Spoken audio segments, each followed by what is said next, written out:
बाज और किसान। बहुत समय पहले की बात है। एक राजा को उपहार में किसी ने बाज के 2 बच्चे भेंट किए। वे बड़ी ही अच्छी नस्ल के थे और राजा ने कभी इससे पहले इतने शानदार बाज नहीं देखे थे। राजा ने उनकी देखभाल के लिए एक अनुभवी आदमी को नियुक्त कर दिया।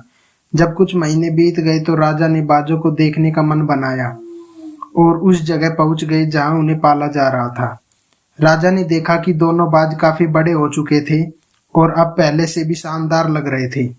राजा ने बाजों की देखभाल कर रहे आदमी से कहा, मैं इनकी उड़ान देखना चाहता हूँ, तुम इन्हें उड़ने का इशारा करो। आदमी ने ऐसा ही किया। इशारा मिलते ही दोनों बाज उड़ान भरने लगे, पर जहां एक बाज आसमान की ऊंचाइयों को छू रहा था, वहीं ये दूसरा बाज उड़ना ही नहीं चाह रहा था। राजा ने सवाल किया, जी हुजूर, इस बाज के साथ शुरू से ही यही समस्या है, वो इस डाल को छोड़ता ही नहीं। राजा को दोनों ही बाज प्रिय थे और वो दूसरे बाज को भी उसी तरह उड़ता हुआ देखना चाहते थे।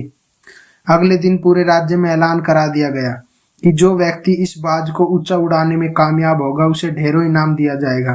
फिर क्या था, एक से एक विद्वान आए और बाज को उड़ाने का प्रयास करने लगे, पर हफ्तों बीत गए जाने के बाद भी बाज का वही हाल था।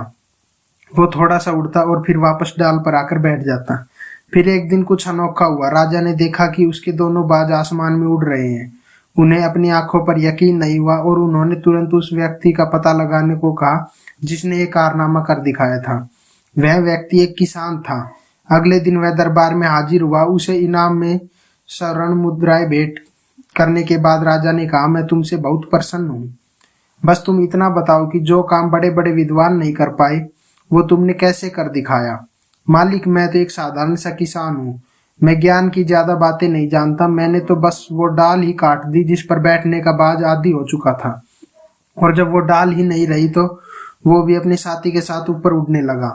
दोस्तों, हम सभी ऊंचा उड़ने के लिए ही बने हैं, लेकिन कई बार हम जो कर रहे होते हैं उसके इतने आदी हो जाते हैं कि अपनी ऊंची उड़ान भरने की, कुछ बड़ा करने की काबिलियत को भूल जाते हैं, जिससे हम आगे नहीं बढ़ पाते।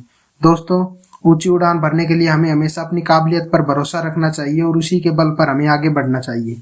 दोस्तों, अगर वीडियो अच्छी लगी हो तो वीडियो को लाइक करना, चैनल को सब्सक्राइब करना। थैंक यू, धन्यवाद।